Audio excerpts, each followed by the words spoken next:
ทุกท่านรับชมการแสดงฟ้อนเล็บอัตลักษณ์ตามแบบคุ้มพระราชฉายาเจ้าดารารัศมีเพื่อถวายบุรพกษัตริย์และเฉลิมฉลองนครเชียงใหม่เมืองแห่งความสุขด้วยวิถีวัฒนธรรมอย่างยั่งยืนจำนวนผู้เข้าร่วมฟ้อนเล็บถวาย 10,000 คนใช้เวลา 15 นาทีณ บัดนี้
นี่ถนนด้านหน้าโรงเรียนยุพราชนะครับ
Ladies and gentlemen, we are on course for the first show of the National Filipino Dance. This is one beautiful national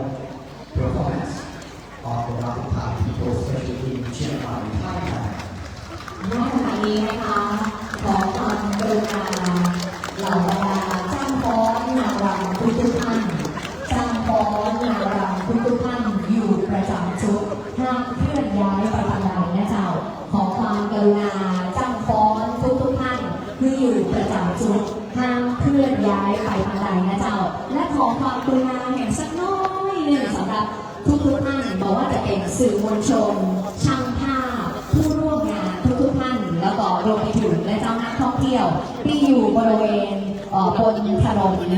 รอบเมืองก็ดีหรือว่าบริเวณลาน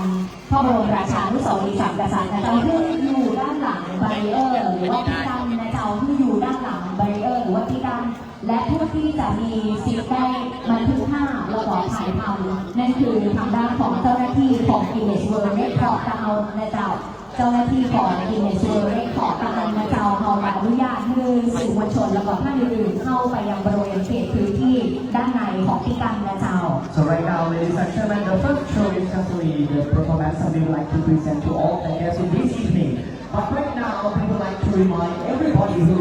sang around the city of Chiang Mai, especially who are here in front of the Three Kings Monument. In a few minutes, will be the time that we're going to start the new record. So right now, we just want to let everyone to know that when the show begins, please do not walk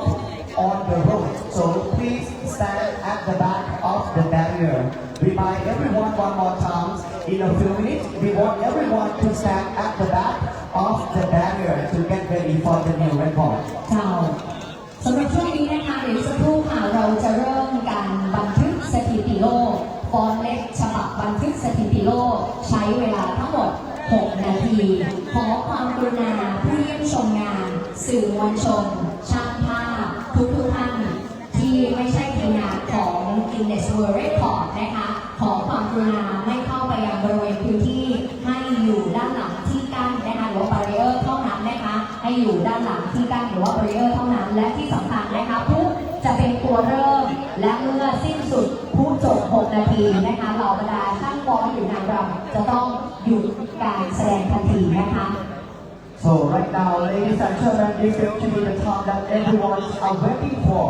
The next, we would like to invite the official activator from Guinness World Record to please explain the detail. Ladies and gentlemen, big round of applause to welcome.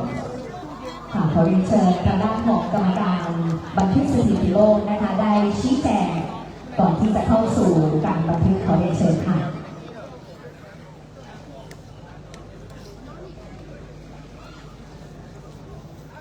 สวัสดีค่ะ My name is Sylvia and I am the official adjudicator from Guinness World Records.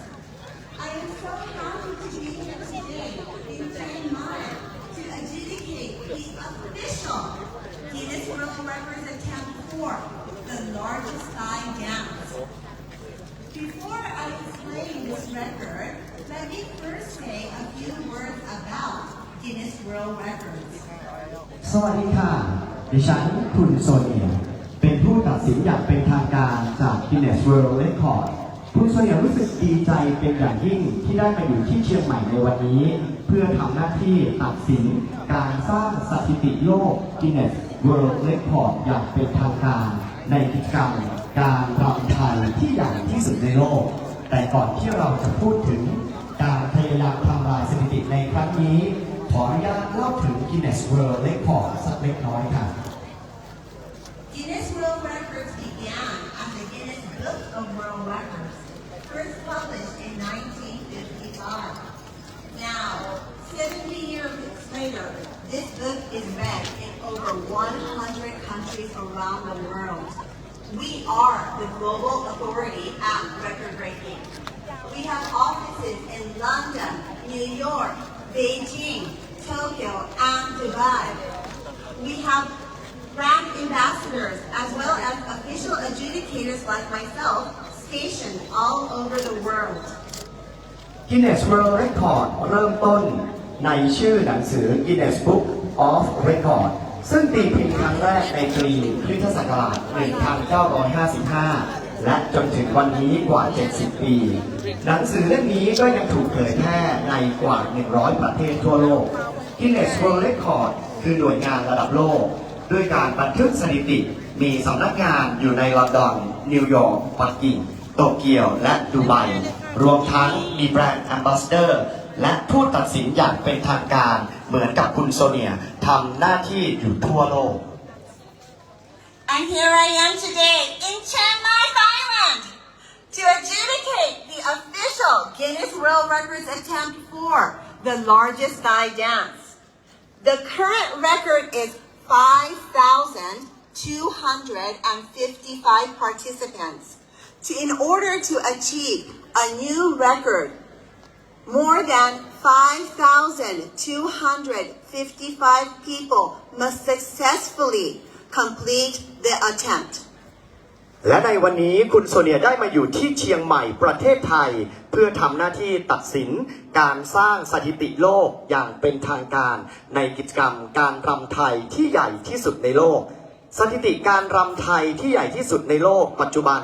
อยู่ที่จำนวนผู้เข้าร่วม 5,255 คน ดังนั้นในการทำลายสถิติใหม่นี้จะต้องมีผู้เข้าร่วมมากกว่า 5,255 คนจึงจะสามารถทำลายสถิติได้สำเร็จ However, not only must this many people do this, but for an attempt to be judged successful, it also needs to be completed according to the record guidelines. The following are a few points from the guidelines for the largest Thai dance. อย่างไรก็ตามการทำลายสถิตินี้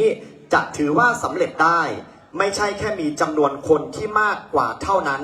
แต่ยังต้องปฏิบัติตามกฎและแนวทางของ Guinness World Record อย่างเคร่งครัดด้วยต่อไปนี้เป็นแนวทางสำคัญบางประการสำหรับการทำลายสถิติลำไทยที่ใหญ่ที่สุดในโลก Number 1. The attempt will begin after the start signal. The start signal is the firework. If you begin dancing before the start signal, you may be disqualified. ข้อที่ 1 การแสดงจะเริ่มหลังสัญญาณเริ่มต้นหากเริ่มเต้นก่อนสัญญาณอาจถูกตัดสิทธิ์ Number 2. The attempt will end at the end signal. This is also a firework. If you continue dancing after the end signal, then you may be disqualified. ข้อที่ 2 การแสดงจะสิ้นสุดตามสัญญาณสิ้นสุดหากยังเต้นต่อหลังสัญญาณสิ้นสุดอาจถูกตัดสิทธิ์ซึ่งสัญญาณในการเริ่มต้นและสิ้นสุดคือเสียงพลุ Number 3. Each participant must dance according to the pre-approved choreography. Freestyling is not permitted. ข้อที่ 3 ผู้เข้าร่วมทุกคนต้องเต้นตามท่ารำที่ได้อนุมัติไว้ล่วงหน้าห้ามเต้นตามอิสระโดยเด็ดขาด So, are you ready? Good luck to all of you. Chokdi.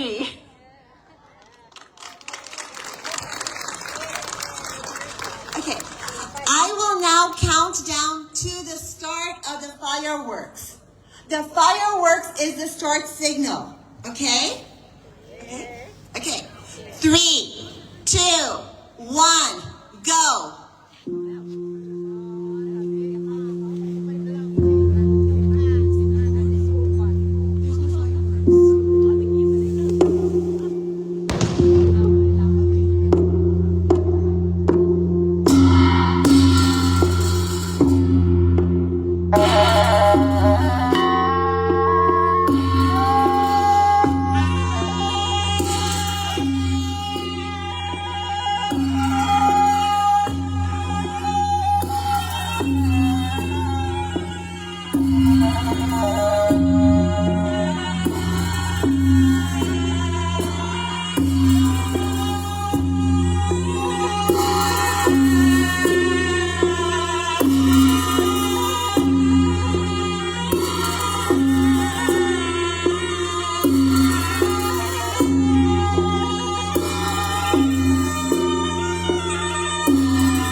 Thank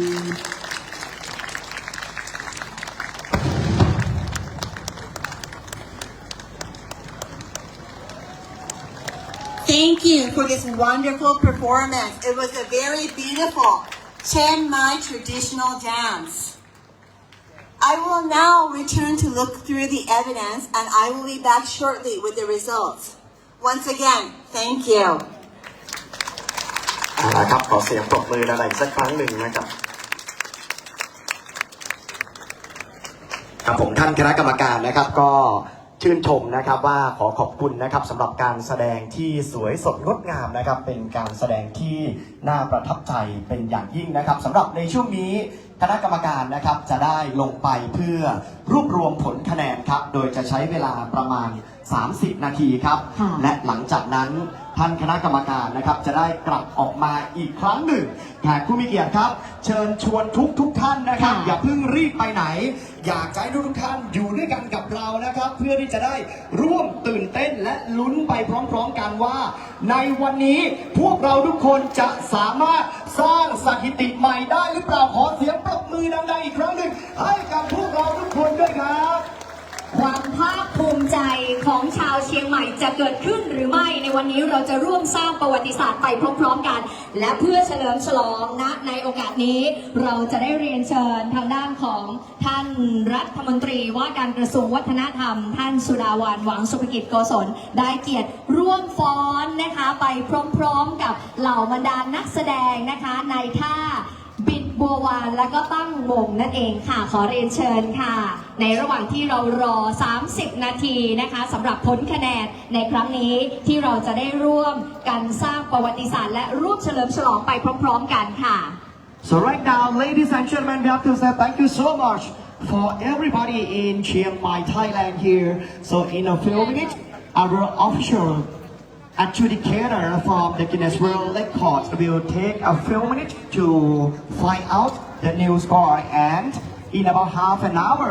she will be back here and will announce that this time will be able to be the new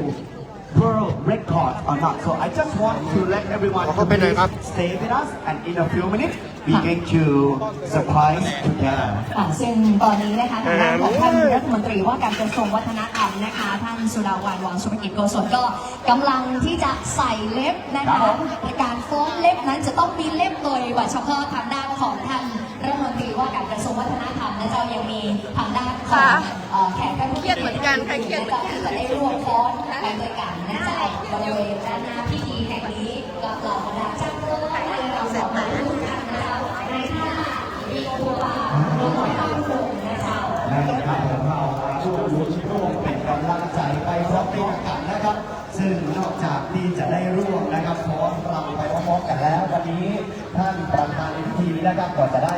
ร่วมฟ้อนไปพร้อมๆกันเลยนะครับผม เจ้าแล้วก็รวมไปถึงขอเรียนเชิญจักรโกนนะเจ้าทุกท่านได้รวมตัวกันบริเวณด้านหน้าลานพระบรมราชานุสาวรีย์3 กษัตริย์นะเจ้าในช่วงเวลานี้นะเจ้าขอเรียนเชิญทางด้านของเจ้าโกนทุกท่านได้มารวมตัวกันบริเวณด้านหน้าของลานพระบรมราชานุสาวรีย์3 กษัตริย์นะเจ้าพร้อมกันบริเวณด้านหน้านะเจ้าเพราะว่าเดี๋ยวกิจกรรมหนึ่งเราจะได้ร่วมรำเฉลิมฉลองรอคอยสำหรับการบันทึกสถิติความเป็นที่สุดในโลกของเราในครั้งนี้นะเจ้าแล้วก็ร่วมลุ้นไปด้วยกันความภาคภูมิใจของชาวเชียงใหม่จะเกิดขึ้นหรือมาเกิดขึ้นในวันนี้เราจะร่วมแสดงความยินดีไปด้วยกันนะเจ้าแต่อย่างน้อยวันนี้เราหันภาพความประทับใจในการสืบสานตำนานนะเจ้าอันเป็นอัตลักษณ์ตามแบบภูมิพระราชชายาเจ้าดาราแม่สมีเพื่อถวายบุญพระกษัตริย์และเฉลิมฉลองในความเชียงใหม่729 ปีเป็นความภาคภูมิใจอย่างยิ่งเจ้า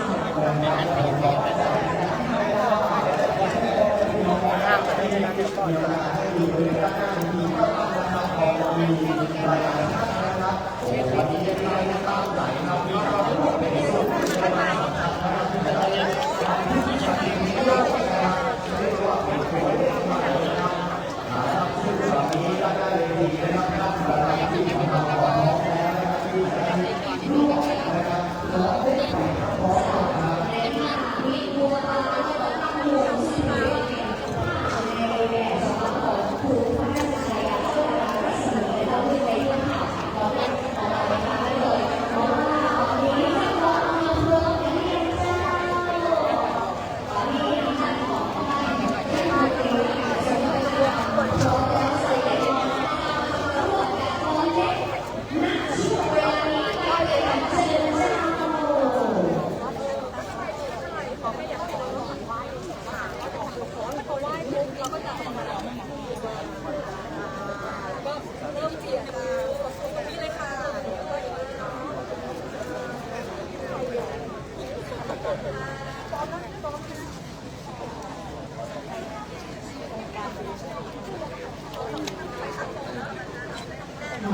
พิโรบาลตลอดตั้งองค์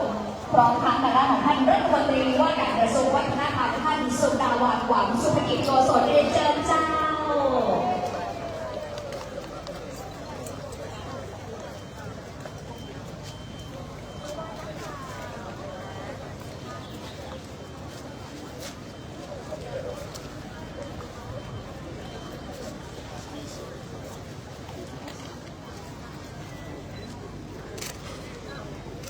เอาละครับอดใจรอการแข่งสักครั้งหนึ่งนะครับเดี๋ยวจะได้รับชมการฟ้อนนะครับซึ่งในครั้งนี้ได้รับเกียรติจากท่านประธานในพิธีนะครับท่านรัฐมนตรีว่าการกระทรวงวัฒนธรรมนะครับที่จะได้ร่วมฟ้อนไปพร้อมๆกันนะครับซึ่งถือว่าเป็นการสร้างขวัญและกำลังใจให้กับหมู่เฮาทุกคนนะครับในเชียงใหม่นะครับและก็จังหวัดใกล้เคียงที่มีโอกาสได้รับชมนะครับภาพที่สวยงามในครั้งนี้เจ้าแล้วก็ยังมีทางด้านของบุคคลสำคัญนะเจ้าในหลากหลายหน่วยงานแล้วก็องค์กรหัวหน้าส่วนตัวที่ได้รวมฟ้อนตัวนะเจ้าบริเวณด้านหน้าของลานพระบรมราชานุสาวรีย์สามกษัตริย์ในครั้งนี้ไปพร้อมๆกับท่านประธานนะเจ้า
รองทางนะคะทางด้านของท่านนายกสมาคมสตรีนครเชียงใหม่ท่านวัดรัญญาเลิศวริยิพิพัฒน์นะคะได้เกียรติร่วมบันทึกภาพนะคะ รวมถึงนะครับขอการเรียนเชิญนะครับท่านผู้ช่วยรัฐมนตรี